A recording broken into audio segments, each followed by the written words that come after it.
confesso a vocês que ainda não sei o que eu vou falar.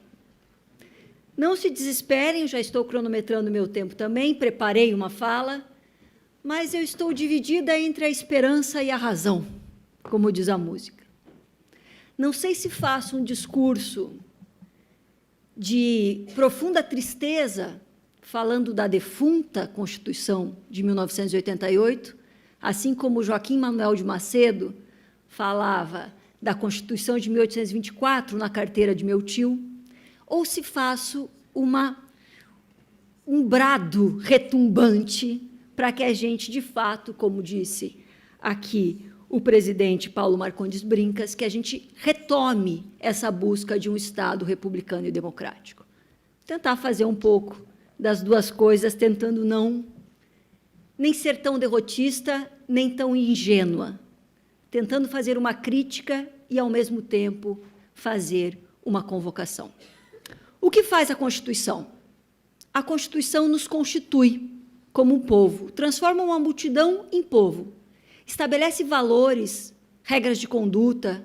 No nosso caso, numa Constituição muito melhor do que a Constituição estadunidense, estabelece destino, um destino comum. O artigo 3º, ao estabelecer os objetivos da República, diz para onde devemos ir.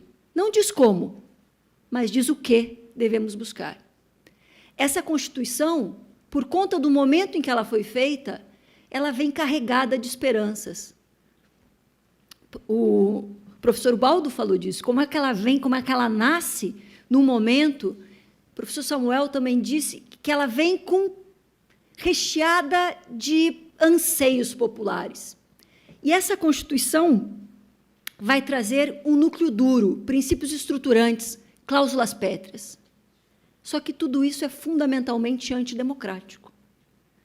Eu dizer para uma geração futura que a geração anterior, ou 2 gerações anteriores, ou 3 gerações anteriores, amarra suas decisões, amarra o seu repactuamento, é fundamentalmente antidemocrático. Eu digo para a sociedade contemporânea que ela não pode mudar a decisão tomada em um momento onde ela não participou. Então, muita gente tem defendido hoje o constitucionalismo popular ou um constitucionalismo fraco, que vai afastar essa ideia de princípios intangíveis ou de princípios indecidíveis dentro de uma mesma Constituição. A minha preocupação é que pouco sobra de constitucionalismo quando a gente tenta fazer essa deferência à democracia. E cá entre nós, que quase ninguém nos ouça, a gente tem um pouco de medo de povo. A gente sempre acha que o povo não vai decidir da maneira como nós achamos que o povo deveria decidir. Por isso, essas propostas de fortalecimento do Poder Judiciário, de controle de constitucionalidade de emendas que não está na Constituição da República, e, inclusive, agora, recentemente, uma comissão de notáveis. Essa minha defesa mais do constitucionalismo do que da democracia parte de um ponto de vista que eu preciso compartilhar com vocês por conta de honestidade intelectual. Se eu estivesse fazendo esse discurso em 78, possivelmente eu estivesse voltada à defesa da democracia. Menos Constituição, mais democracia. Mas nós estamos em 2018. Pelo menos por enquanto, eu acredito que vale a pena lutar por essa Constituição. Essa Constituição tem um pedigree democrático na origem de suas normas. Ampla produção plural, com a participação de vários partidos, com a participação do povo em audiências públicas, em sugestões à Constituinte, em emendas populares. A Assembleia Nacional Constituinte foi para a praça. Na frente da minha universidade, da Universidade Federal do Paraná, havia um circo da Constituinte para discutir o que deveria constar na nova Constituição. Houve a distribuição de 1 milhão de formulários e mais de 79 mil foram encaminhados aos constituintes. Mais de 10 milhões de assinaturas em emendas populares. Várias pessoas ouvidas nas audiências, inclusive presidentes de centro acadêmico. Essa Constituição foi construída coletiva e democraticamente. Há, portanto, um pedigree democrático na produção do texto. A nossa discussão aqui vai ser se o pedigree democrático permanece na produção da norma. O texto é democraticamente construído. A aplicação do texto é um outro problema. E é claro que a Constituição, sendo plural como ela foi construída, às vezes ela parece um pouco contraditória, porque ela é o resultado de lutas ideológicas naquele momento. Ao mesmo tempo que ela assegura o direito de propriedade, ela diz que a propriedade vai obedecer à sua função social. E aí vem uma luta que permanece na política ordinária pelo que significa a proteção à propriedade e o que significa a defesa da função social dela. Também temos, na Constituição de 88, uma aparente, assim leu o Supremo Tribunal Federal, uma aparente recepção da lei de autoanistia, recusada nos outros países, e, portanto, um perdão institucional aos crimes cometidos pelos agentes do Estado durante a ditadura militar.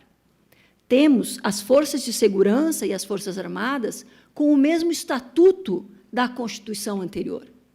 É uma Constituição de compromisso, não é uma Constituição de um lado só. E, às vezes, isso pode ser frustrante.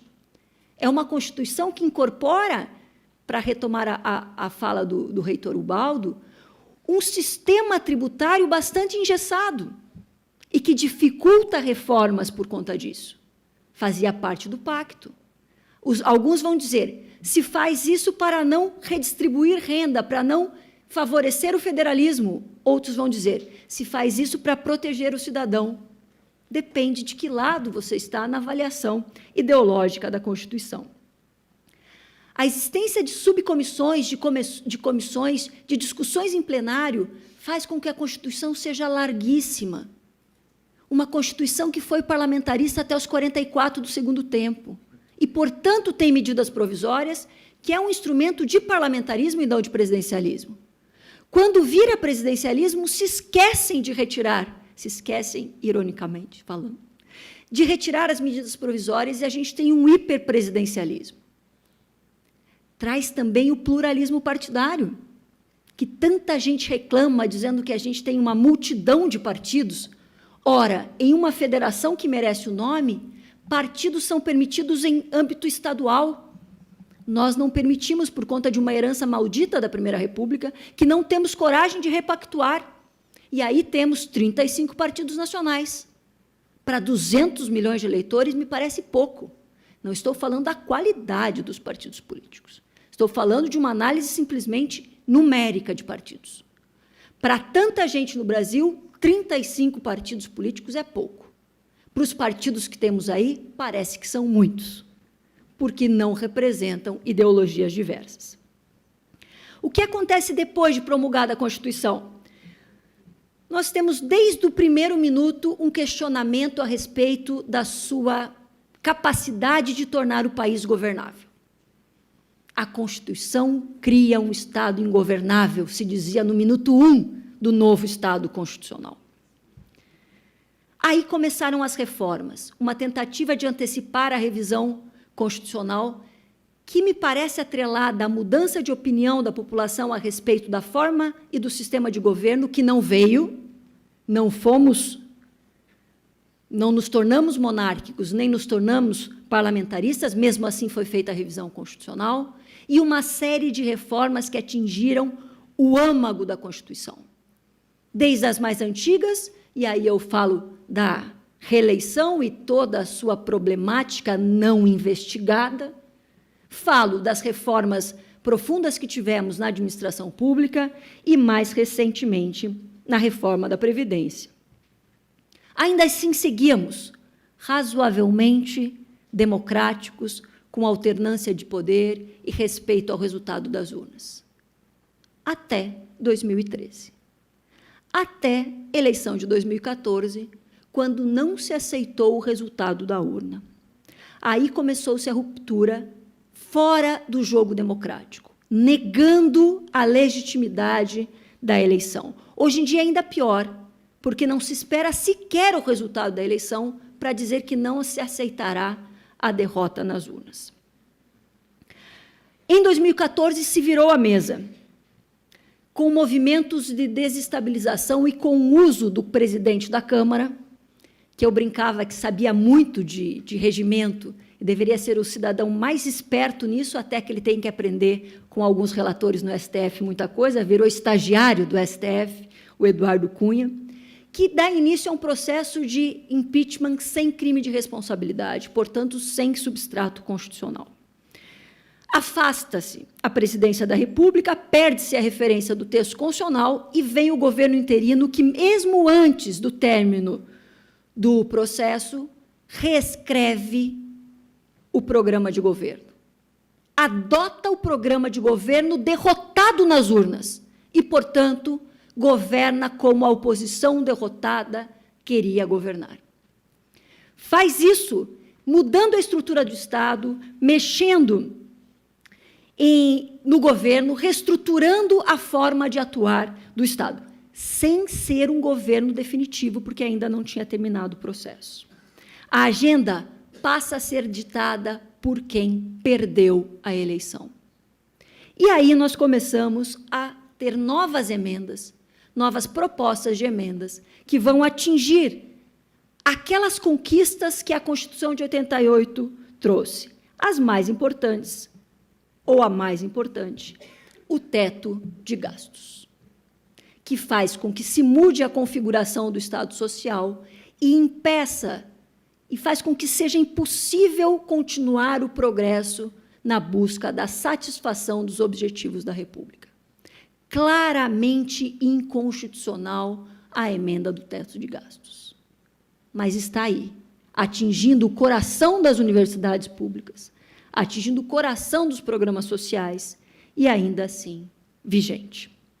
Temos em seguida a isso a reforma trabalhista e só não temos a reforma previdenciária porque, novamente, ao arrepio da Constituição, resolveu-se estabelecer uma intervenção no Estado do Rio de Janeiro.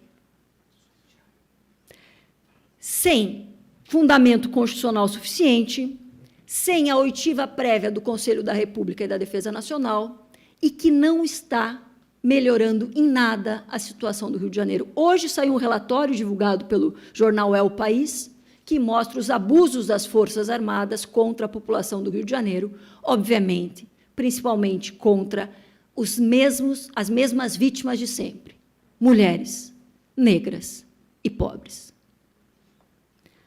O desmonte da Constituição vem, então, não apenas pelo desmonte do seu texto, mas também por agressões sistemáticas às suas instituições.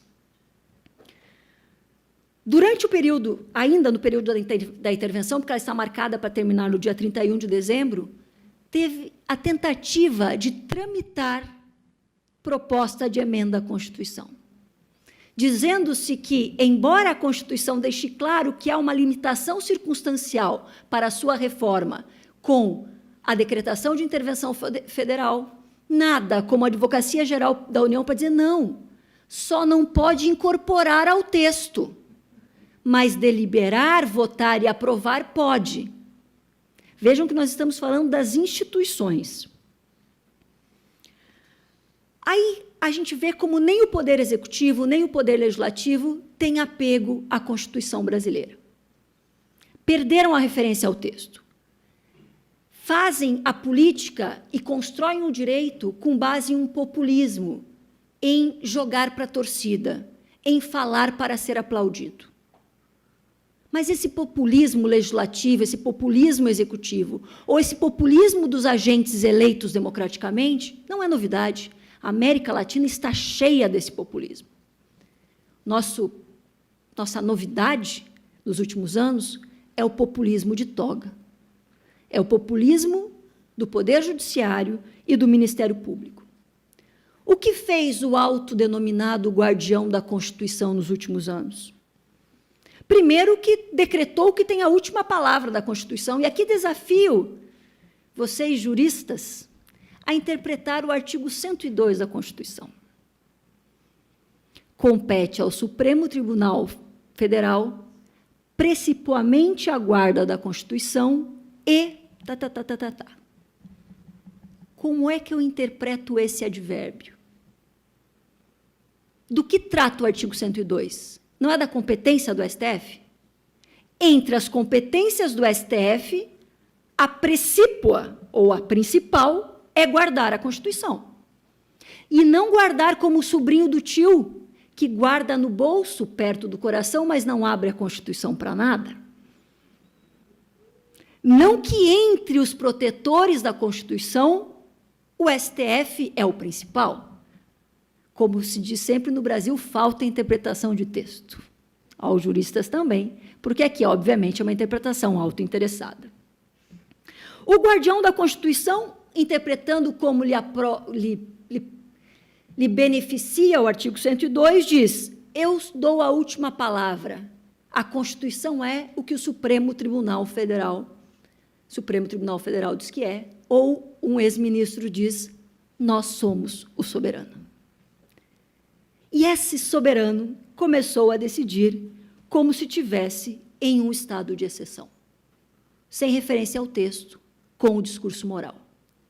Fez assim na fidelidade partidária, Rui, quando resolveu resolver o problema do transfugismo ou da mudança partidária, criando uma hipótese de perda de mandato que não está no 55 da Constituição. E não está porque se esqueceu. Não deixa de estar lá por esquecimento do Constituinte. O processo Constituinte revela que isso foi proposto por um senador do meu estado, inclusive, José Richa, que queria incorporar entre as hipóteses de perda de mandato do artigo 55 o abandono do partido pelo qual foi eleito o representante.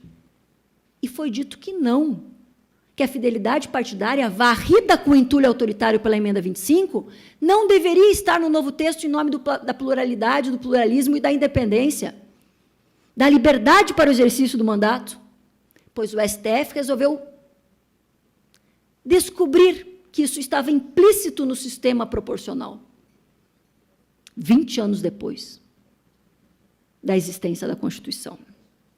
Foi assim, como ficha limpa e a inelegibilidade retroativa, restrição retroativa de direitos fundamentais.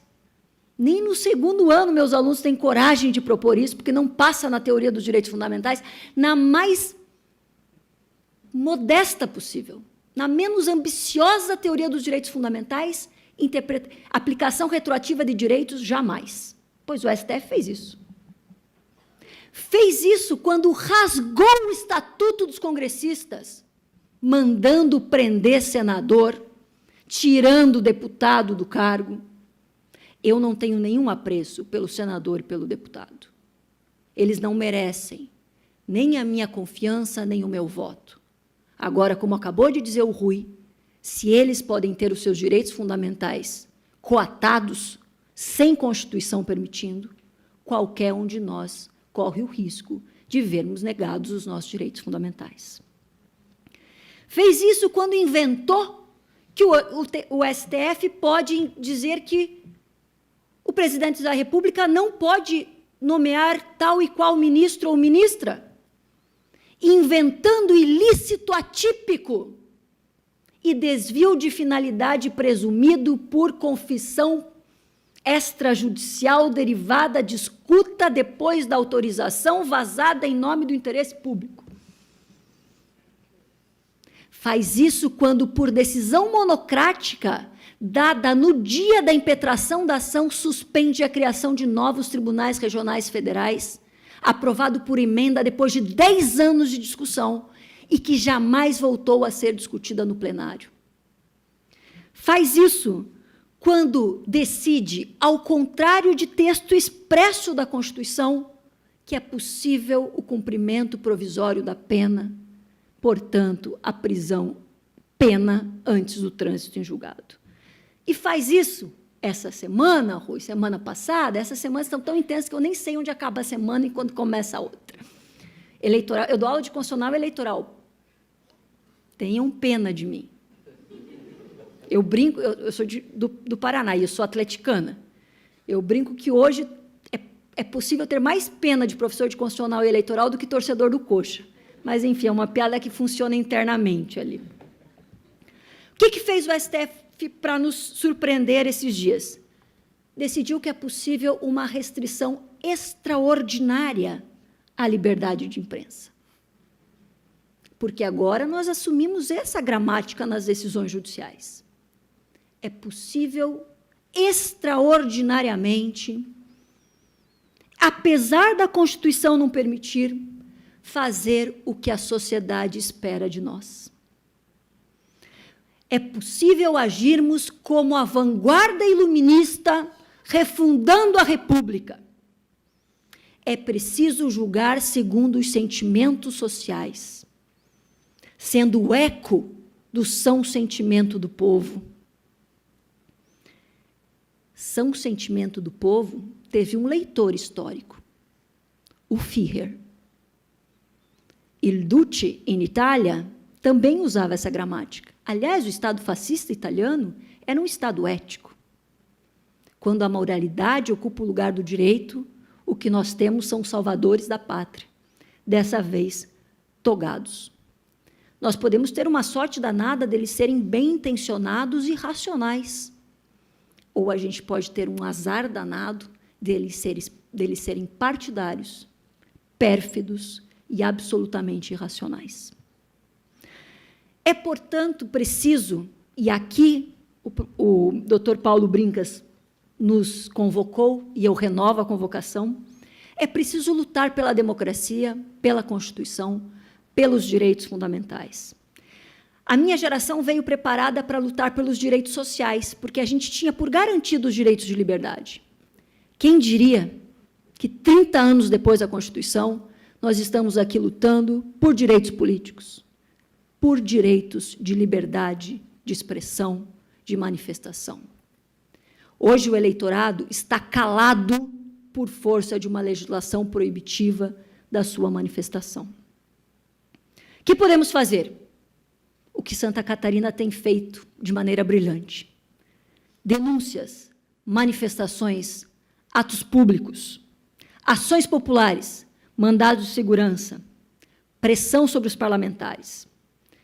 Defender as instituições, sim, mas a sua atuação segundo suas atribuições constitucionais. O que adianta a gente reclamar que alguém está querendo fazer uma nova Constituição se ninguém mais respeita a Constituição e cá entre nós ninguém mais acredita no futuro da nação? Para que defender uma Constituição que ninguém observa? É preciso lutar pela preservação da Constituição, e não mais só pela cidadania, por aqueles que ocupam o lugar de decisão política. É preciso que a atuação de todos os agentes públicos, inclusive das Forças Armadas, que está saidinha, seus líderes estão colocando as asinhas para fora, sem autorização constitucional expressa, é preciso que eles entendam que eles também estão submetidos à Constituição e, segundo ela, aos poderes legitimamente eleitos. A democracia e o constitucionalismo estão em xeque. Não se pode mais negar as aparências, nem disfarçar as evidências. A resistência se faz urgente. É preciso organizar a resistência. E aqui, num congresso com esse nome, eu imagino, e neste lugar, Santa Catarina, Florianópolis, por tudo que representa de ofensa ao Estado de Direito e aos direitos fundamentais, eu imagino que aqui se comece a grande trincheira. Muito obrigada.